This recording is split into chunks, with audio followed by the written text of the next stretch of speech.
أعوذ بالله من الشيطان الرجيم بسم الله الرحمن الرحيم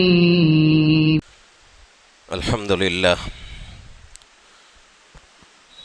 لله نحمده ونستعينه ونستغفره ونؤمن به ونتوكل عليه ونعوذ بالله من شرور أنفسنا ومن سيئات أعمالنا من يهده الله فلا مضل له ومن يضلله فلا هادي له ونشهد أن لا إله إلا الله وحده لا شريك له ونشهد أن سيدنا ومولانا محمدا عبده ورسوله وصلى الله تعالى على خير خلقه محمد وعلى آله وأصحابه أجمعين أما بعد فأعوذ بالله من الشيطان الرجيم بسم الله الرحمن الرحيم والفجر وليال عشر والشفع والوتر والليل إذا يسر صدق الله العظيم صدق رسوله النبي الكريم ونحن على ذلك لمن الشاهدين والشاكرين والحمد لله رب العالمين.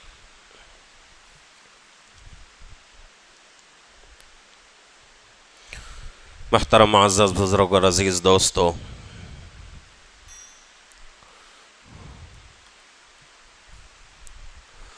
ذی الحجہ کا مہینہ شروع ہونے والا ہے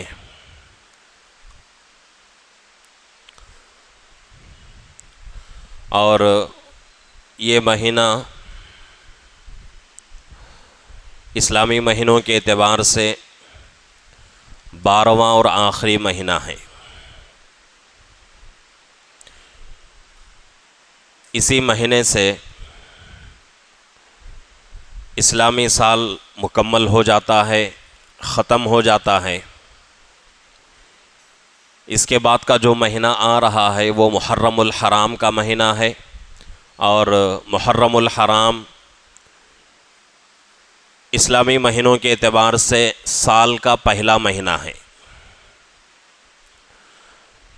اب 1445 ہجری یعنی کہ 1440 پر 5 ہجری چل رہا ہے۔ ذی الحجہ کا مہینہ ختم ہوتے ہی محرم کی 1 تاریخ سے 1446 یعنی کہ 1440 پر 6 ہجری سال شروع ہو جائے گا۔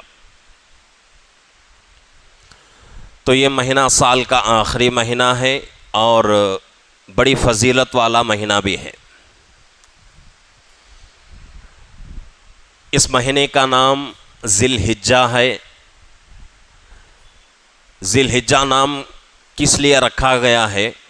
تاریخ کی کتابوں میں دیکھیں گے، تفسیر میں دیکھیں گے تو ہمیں اس کا جواب یہ ملتا ہے کہ بھئی اس مہینے کو ذی الحجہ اس لیے کہا جاتا ہے کہ اسی مہینے میں حج جیسی اہم عبادت ادا کی جاتی ہے۔ اسلام کی بنیاد 5 ستونوں پر ہے۔ بنی الاسلام علی 5 شہادت اللہ الہ الا اللہ وان محمد الرسول اللہ واقام الصلاۃ وایتاء الزکاۃ والحج وصوم رمضان۔ 5 ستونوں پر اسلام کی بنیاد ہے، اس میں سے ایک رکن حج ہے۔ حج بہت بڑی عبادت ہے۔ اس عبادت کی وجہ سے اللہ خوش ہوتے ہیں، بندے کے گناہ معاف ہوتے ہیں، اور بندہ حج سے گناہوں سے اس طرح پاک صاف ہو کر واپس آتا ہے جس دن ماں کے پیٹ سے بالکل پاک صاف پیدا ہوا تھا۔ اسی طریقے سے مسلمان حج کر کے واپس ہوتا ہے تو اس کی ذات میں ایک گناہ بھی باقی نہیں رہتا، پورے گناہ اس کے معاف ہو چکے ہوتے ہیں۔ اور حدیث کی کتابوں میں دیکھیں گے تو یہ روایتیں ہم کو ملتی ہیں کہ جتنی عبادتیں بتائی گئی ہیں، نماز ہے، روزہ ہے، زکوٰۃ ہے، حج کے علاوہ صدقہ خیرات ہے، ان تمام چیزوں کی وجہ سے گناہ معاف ہوتے ہیں، لیکن کون سے گناہ؟ صرف اور صرف صغیرہ اور چھوٹے گناہ معاف ہوتے ہیں، بڑے گناہ بغیر توبہ کے معاف نہیں ہوتے۔ لیکن حج ایسی عبادت ہے کہ آدمی حج کر کر واپس آتا ہے تو اس کے صغیرہ گناہ بھی معاف ہو جاتے ہیں اور کبیرہ گناہ بھی معاف ہو جاتے ہیں، چھوٹے گناہ بھی معاف ہوں گے اور بڑے گناہ بھی معاف ہوں گے۔ تو حج اتنی بڑی عبادت ہے، ہر قدم پر اللہ نیکیاں عطا کرتے ہیں، ہر قدم پر گناہ معاف ہوتے ہیں، جنت پہ درجے بلند ہوتے ہیں۔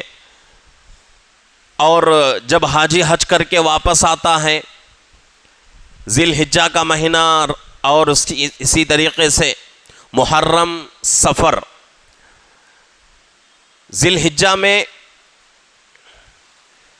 13 تاریخ کو حج مکمل ہو جائے گا۔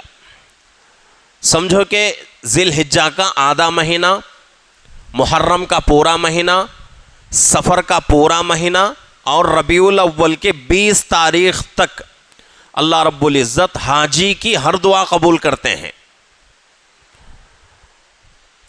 تو حج اتنی بڑی عبادت ہے، اتنی بڑی عبادت اللہ رب العزت نے اسی مہینے میں فرض فرمایا ہے۔ وہ مسلمان جن کے پاس وہاں تک جانے آنے کی طاقت ہو۔ تو ذی الحجہ میں کچھ عبادتیں زیادہ ہو جاتی ہیں، اس میں سے پہلی عبادت ہے حج، دوسری عبادت ہے جانوروں کی قربانی دینا، اور تیسری عبادت ہے تکبیر تشریق، یعنی کہ 9 ذی الحجہ کی صبح سے لے کر 13 ذی الحجہ کی عصر کی نماز تک، ہر فرض نماز کے بعد چاہے مرد ہو عورت ہو، جماعت سے نماز پڑھنے والا ہو یا اکیلا نماز پڑھنے والا ہو، سب پر، مردوں پر بلند آواز سے زور سے ایک مرتبہ تکبیر کہنا اور عورتوں کے لیے آہستہ ایک مرتبہ تکبیر کہنا واجب ہے۔ اس کو تکبیر تشریق کہتے ہیں۔ 5 دن یہ تشریق ہوتی ہے، عرفہ کے دن شروع ہوتی ہے، یعنی کہ 9 ذی الحجہ، 10 ذی الحجہ، 11، 12، 13 ذی الحجہ کی عصر تک۔ تکبیر تشریق کیا ہے؟ اللہ اکبر، اللہ اکبر، لا الہ الا اللہ، اللہ اکبر وللہ الحمد۔ اس کو تکبیر تشریق کہتے ہیں۔ تو یہ عبادتیں ذی الحجہ کے مہینے میں زیادہ ہوتی ہیں۔ ان 5 دنوں کے علاوہ ذی الحجہ کے 9 تاریخ سے 13 تاریخ تک ہر فرض نماز کے بعد مردوں کے لیے زور سے پڑھنا، عورتوں کے لیے آہستہ پڑھنا واجب ہے۔ اس کے علاوہ ان 5 دنوں کے علاوہ سال میں کبھی بھی کسی دن کسی نماز کے بعد یہ تکبیر پڑھنا واجب نہیں ہے۔ اگر کوئی پڑھنا چاہے تو پڑھ سکتا ہے، نیکیاں اس کو ملیں گی، لیکن واجب نہیں۔ لیکن اللہ رب العزت نے اللہ کے نبی پاک صلی اللہ علیہ وسلم کے طرف سے ذی الحجہ کے 9 تاریخ سے لے کر 13 تاریخ کی عصر تک تکبیر تشریق کو واجب قرار دے دیا ہے۔ کتنی عبادتیں ہوئیں؟ ایک عبادت حج والی، اور ایک عبادت قربانی والی، اور ایک عبادت تکبیر تشریق والی، 3 عبادتیں ہو گئیں۔ چوتھی عبادت ہے کہ وہ آدمی جو قربانی کرنے والا ہو، اس کے لیے مستحب عمل کیا ہے؟ اللہ کے نبی نے فرمایا کہ بھئی جو آدمی اپنی طرف سے قربانی دے رہا ہو، اس کے لیے مستحب عمل یہ ہے کہ ذی الحجہ کی تاریخ شروع ہونے کے بعد، یعنی ذی الحجہ کا چاند نظر آ جائے، پہلی تاریخ سے لے کر 10ویں تاریخ تک کوئی وہ آدمی جو کہ قربانی دینے والا ہو، اس کے لیے مستحب ہے کہ وہ آدمی اپنے سر کے بال اور ناخن نہ کاٹے۔ یہ ایک عبادت ہے۔ اس کے علاوہ پورے سال میں حکم کیا ہے؟ الطہور شطر الایمان، پاکی آدھا ایمان ہے۔ ایک تو ایک حدیث، دوسری حدیث النظافت نصف الایمان، نظافت آدھا ایمان ہے۔ پاکی کا مطلب چھوٹی ناپاکی اور بڑی ناپاکی سے آدمی پاک ہو جائے، یہ پاکی ہے۔ نظافت کس کو کہتے ہیں کہ نظافت میں آدمی کے کپڑے، آدمی کا چپل، آدمی کی ٹوپی، اور آدمی اگر امامہ باندھتا ہو، امامہ یعنی پگڑی، اسی طریقے سے سنت کے مطابق بال رکھتا ہو سر کے وہ بال، اور ہاتھ میں اگر گھڑی پہنتا ہو وہ، انگوٹھی پہنتا ہو وہ، یہ تمام چیزیں آدمی کی صحیح ہو، اس کو نظافت کہا جاتا ہے شریعت میں۔ آدمی کپڑے پہنا ہے، اس کے پاس طاقت ہے اچھے کپڑے پہننے کی، لیکن پھٹے پرانے کپڑے پہن کر گھوم رہا ہے، تو یہ اللہ کی نعمتوں کی ناقدری ہے۔ اللہ نے جب نعمت دی ہے، حدیث میں فرمایا گیا اللہ جب کسی کو نعمت دیتے ہیں اس آدمی کے لیے ضروری ہے کہ وہ آدمی اللہ کی اس نعمت کا اظہار کرے۔ اظہار کیسے کرے؟ پہننے میں، کھانے پینے میں ان نعمتوں کا اظہار کرے۔ اللہ نے بہت مال دے رکھا ہے لیکن صحیح کپڑا آدمی نہیں پہنتا، صحیح غذا اپنے بدن کو نہیں دیتا، تو اللہ کی نعمتوں کی ناشکری ہے۔ تو النظافت نصف الایمان، اس کے تحت شریعت حکم کیا دیتی ہے کہ بھئی اگر کسی کے ناخن بڑے ہو جائیں تو جتنے جلدی ہو اتنے جلدی اپنے ناخن کو کاٹ لے، اس کو بھی نظافت میں شامل کیا گیا ہے۔ لیکن ذی الحجہ کی پہلی تاریخ سے لے کر ذی الحجہ کی 10ویں تاریخ تک وہ آدمی جو قربانی کرنے والا ہو، اپنے جانور کی قربانی کے ساتھ ساتھ اپنے بال اور ناخن کی قربانی کرنا چاہتا ہو تو اس کے لیے مستحب ہے، ضروری نہیں، فرض نہیں، واجب نہیں، سنت نہیں، مستحب ہے کہ وہ آدمی کیا کرے، اپنے جانور کی قربانی کے ساتھ ساتھ اپنے سر کے بالوں کی اور ناخن کی قربانی دے، اور اس کے لیے تیاری کیا کرے آدمی، ذی الحجہ کی پہلی تاریخ سے لے کر 10ویں تاریخ تک، یعنی بقرعید تک، عید کی نماز ہونے سے پہلے پہلے تک اپنے بال اور ناخن نہ کاٹے۔ 4 عبادتیں ہو گئیں، تو یہ چار عبادتیں ذی الحجہ کے مہینے میں ہیں، اور ذی الحجہ کے پہلے 10 دن یہ اللہ کو اتنے زیادہ پسندیدہ ہیں، اللہ نے قرآن میں فرمایا والفجر، قسم ہے صبح کے وقت کی، ولیال عشر، 10 راتوں کی قسم، واللیل اذا یسر، والفجر ولیال عشر والشفع والوتر، طاق کی اور جفت کی۔ طاق کا مطلب حدیثوں میں اللہ کے نبی پاک صلی اللہ علیہ وسلم کے طرف سے فرمایا گیا، طاق کا جو لفظ ہے قرآن پاک میں، یہ سورہ 30ویں پارے کے اندر موجود ہے، سورہ فجر کے نام سے۔ ان آیتوں میں اللہ رب العزت قسم کھا رہے ہیں، ایک صبح کے وقت کی قسم، اور 10 راتوں کی قسم، اور طاق کی قسم، جفت کی قسم۔ اب یہاں ہم کو 2 چیزیں سمجھ میں آتی ہیں کہ بھئی صبح کے وقت کی قسم اللہ کھا رہے ہیں، چلو سمجھ میں آ گئی بات، صبح کے وقت کی قسم، اور 10 راتوں کی قسم، 10 راتوں کی قسم سمجھ میں آ گئی، لیکن اس میں وضاحت ہے کہ کون سی 10 راتیں، کون سے مہینے کی، وہ الگ چیز ہے۔ لیکن جفت اور طاق یہ 2 لفظ ہیں، یہ سمجھ میں نہیں آتے۔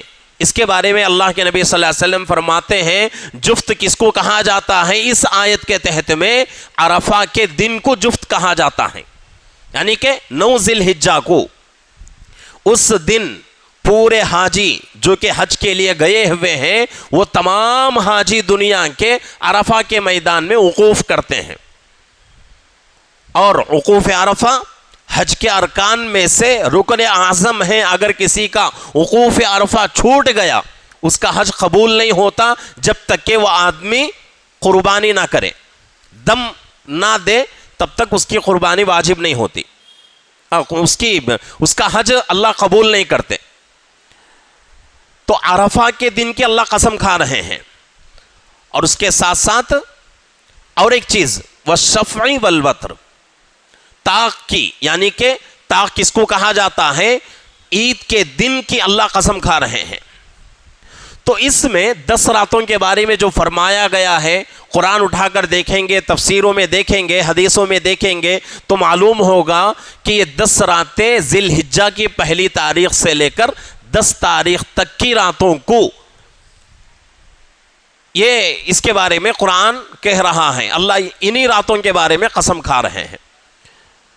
یہ دن یعنی ذی الحجہ کی پہلی تاریخ سے لے کر 10 تاریخ، دن ہو یا رات ہو، یہ دن اللہ کو اتنے محبوب ہیں. اللہ کے نبی فرماتے ہیں حدیث میں کہ اللہ رب العزت کو پورے سال میں کسی دن کوئی عمل اللہ کو اتنا زیادہ پسند نہیں ہے جتنا زیادہ اللہ کو ذی الحجہ کے پہلے 10 دنوں میں کوئی عبادت بندہ کرے. وہ عبادت اللہ کو پورے سال میں کسی بھی وقت میں کوئی عبادت اتنی زیادہ محبوب نہیں ہے. اللہ کو سب سے پسندیدہ دن ذی الحجہ کی پہلی تاریخ سے لے کر 10 تاریخ تک. اللہ کو سب سے پسندیدہ عبادت کس وقت میں؟ وہ انہی 10 دنوں میں. اسی لیے بعض حدیثوں میں فرمایا گیا کہ بھئی ذی الحجہ کی پہلی تاریخ شروع ہو جائے تو جتنا ہو سکے گناہوں سے بچو، زیادہ سے زیادہ تکبیر و تحلیل کا اہتمام کرو، اللہ اکبر، لا الہ الا اللہ. ان تسبیحات کی پابندی ان 10 دنوں میں کرنا ہے. اور کثرت کے ساتھ روزے رکھو. پہلی تاریخ سے لے کر 9 تاریخ تک روزے رکھنا ہے. زیادہ سے زیادہ اللہ کی عبادت کرنا ہے. اگر کوئی بندہ ذی الحجہ کا ایک روزہ یعنی پہلے 9 دنوں میں سے کسی ایک دن کا روزہ رکھتا ہے، وہ ایک روزہ اگلے سال کے 1 سال کے گناہ، پچھلے 1 سال کے گناہ معاف ہو جاتے ہیں اس ایک روزے کی وجہ سے. لیکن شروع میں نے کہا کہ گناہوں کا معاف ہونا جہاں جہاں بھی فرمایا گیا اس کا مطلب صرف اور صرف چھوٹے گناہ ہیں. بڑے گناہ بغیر توبہ کے معاف نہیں ہوتے. نماز پڑھیں اس کی وجہ سے چھوٹے گناہ معاف ہوتے ہیں، ذکر کریں اس کی وجہ سے چھوٹے گناہ معاف ہوتے ہیں، روزہ رکھیں اس کی وجہ سے چھوٹے گناہ معاف ہوتے ہیں، صدقہ خیرات کریں، زکوٰۃ ادا کریں اس کی وجہ سے چھوٹے گناہ معاف ہوتے ہیں. لیکن بڑے گناہ معاف نہیں ہوتے. بڑے گناہ معاف کب ہوں گے؟ جبکہ آدمی اللہ کے دربار میں آئے، ندامت کا اظہار کرے، شرمندگی کا اظہار کرے، پکی سچی توبہ کرے اور آئندہ وہ گناہ نہ کرنے کا پکا ارادہ کرے، تب جا کے وہ گناہ بڑا گناہ معاف ہوگا. تو یہ 10 دن ذی الحجہ کے بہت ہی مبارک دن ہیں، بڑی فضیلت والے دن ہیں. ان دنوں میں زیادہ سے زیادہ ہم کو اللہ کی عبادت کرنا ہے، خصوصاً اللہ کا ذکر کثرت کے ساتھ کرنا ہے. اور حدیثوں میں فرمایا گیا کہ ذکروں میں سب سے بہترین ذکر اللہ اکبر اور لا الہ الا اللہ. ان 2 تسبیحات کی پابندی ہم کو ان 10 دنوں میں زیادہ سے زیادہ کرنا ہے. گناہوں سے بالکل بچنے کی کوشش کرنا ہے. جیسا کہ حدیث میں فرمایا گیا کہ ان دنوں میں اللہ کو کیا پسند ہے کہ بندہ ان دنوں میں اللہ کی عبادت کرے. یہ اللہ کو پسند ہے. جس طریقے سے اللہ کی عبادت کرنا فضیلت ہے، اسی طریقے سے ان دنوں میں گناہ کرنا بھی بہت خراب اور بہت ہی اللہ کا غصہ دلانے والی چیز ہے. تو اس لیے ان 10 دنوں کی قدر کرنے کی ضرورت ہے. ان 10 دنوں میں اللہ دعائیں قبول کرتے ہیں، روزی میں برکت دیتے ہیں، پریشانیوں سے اللہ نجات دیتے ہیں. تو ان 10 دنوں میں جتنا ہو سکے اللہ سے توبہ استغفار کرنے کے ساتھ ساتھ اپنی روزی کا اللہ سے سوال کریں، حلال روزی اللہ سے مانگیں. اور آج کا ہمارا سب سے بڑا مسئلہ حلال روزی کا ہے. آج سب لوگ کما رہے ہیں، کھا رہے ہیں، پی رہے ہیں، لیکن مسئلہ کیا ہے کہ بھئی ان لوگوں میں کتنے لوگ ایسے ہیں جو حلال طریقے سے کماتے ہیں، یا پھر حلال طریقے سے کما کر کتنے لوگ ایسے ہیں جو اس حلال پیسے کو حلال طریقے سے خرچ کرتے ہیں. ان چیزوں میں آ کر ہم پلٹی کھا جاتے ہیں اور ہمارا پورا دین ہمارا برباد ہو جاتا ہے. کہ بہت سارے لوگ وہ ہیں جن کی روزی کے بارے میں، جن کی کمائی کے بارے میں شریعت سوال اٹھاتی ہے کہ بھئی اس کی کمائی حلال ہے یا حرام، اس کے بارے میں سوچو. اور کتنے لوگ ایسے ہیں جو محنت مزدوری کر کے پورے دن تھک کر کماتے ہیں، لیکن حلال کمائی تو آ گئی، حلال کمائی لے کر حکم کیا ہے؟ حلال طریقے سے خرچ کرو. لیکن کتنے لوگ ایسے ہیں جو حلال کمائی کو حرام طریقے سے خرچ کرتے ہیں. تو اس لیے ضروری ہے کہ کمانا بھی حلال اور کمایا ہوا مال بھی حلال طریقے سے خرچ ہو. حلال روزی کی برکت بہت بڑی ہے.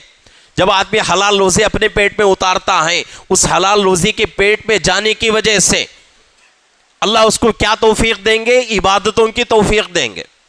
اگر کسی کو عبادتوں میں مزہ نہیں آ رہا ہے تو وہ آدمی سب سے پہلے اپنی روزی کے اوپر غور کرے، اپنی کمائی پر غور کرے کہ بھئی میری کمائی حلال ہے کہ حرام. نہیں، اگر حلال ہے تو اپنے خرچ پر غور کرے. کمانا تو حلال ہے لیکن میرا خرچ حلال طریقے سے ہو رہا ہے کہ یا حرام طریقے سے. ابھی اس سال حج کے لیے کتنے لوگ گئے ہوئے ہیں. کل ہی یہ خبر آئی کہ ملیشیا کا ایک آدمی جس کی عمر اس وقت 130 برس ہے، اس سال جتنے لوگ پوری دنیا سے حج کے لیے جا رہے ہیں، پوری دنیا میں سب سے بڑی عمر والا یہی آدمی ہے. 130 سال اس کی عمر ہو گئی اور 110 سال سے لگاتار ہر دن اللہ سے دعا کر رہا ہے کہ اللہ مجھے حج کی توفیق دے. 20 سال کی عمر کے بعد سے لگاتار اللہ سے دعا کر رہا ہے کہ اللہ مجھے حج کی توفیق دے. لیکن اس کی حالت کیا ہے؟ بہت ہی غریب، اپنے پاس کمانے کا کوئی ذریعہ نہیں، دوسروں کے کھیتوں میں جا کر مزدوری کرتا ہے. لیکن تڑپ کیا ہے کہ اللہ مجھے کیا کر؟ حج کی توفیق دے. اس کے 4 بیٹے بھی غریب، 4 بیٹے مل کر اس کو حج نہیں کرا سکتے. اب آدمی لگاتار دعا کر رہا ہے 110 سال سے. اس بار ایسا ہوا کہ کچھ نوجوان جو کہ مذاق میں اس کا ویڈیو بنائے اور وہ بوڑھا آدمی اس ویڈیو میں کہہ رہا ہے کہ بھئی مجھے بڑی خواہش ہے حج کرنے کی لیکن میرے پاس طاقت نہیں ہے، اور میری عمر 130 سال ہو چکی ہے اور مکمل میں 110 سال سے میری عمر جب 20 سال ہوئی تو اس وقت سے میں ہر دن اللہ سے دعا کر رہا ہوں. اور ایک بات وہ آدمی کہتا ہے کہ بھئی 110 سال میں کبھی میرا قرآن شریف ناغا نہیں ہوا، ہر دن میں قرآن شریف پڑھ رہا ہوں، ایک دن میں میرا قرآن نہیں چھوٹا. کیسے لوگ ہیں دنیا کے اندر، اور جب ایسے لوگوں کے بارے میں بات آتی ہے تو دل کہتا ہے کہ بھئی انہی لوگوں کی وجہ سے اللہ پوری کائنات چلا رہے ہیں، انہی لوگوں کی برکت سے اللہ پورا نظام کائنات کا چلا رہے ہیں. تو بھی 110 سال سے محنت کر رہا ہے، اللہ سے دعائیں کر رہا ہے، لیکن کچھ نوجوانوں نے ویڈیو بنایا اور ویڈیو بنا کر اس کو یوٹیوب میں اپلوڈ کر دیا. اب وہ ویڈیو چلتا چلتا سعودی کے جو بڑے لوگ ہیں ان کے پاس پہنچا تو بہت لوگ جو ہے متاثر ہو گئے کہ بھئی ایک آدمی جس کی عمر 130 سال اور 110 سال سے مکمل وہ آدمی حج کے لیے حج کی توفیق کی اللہ سے دعا مانگ رہا ہے، اور ایک دن بھی وہ آدمی اللہ سے بیزار نہیں ہوا.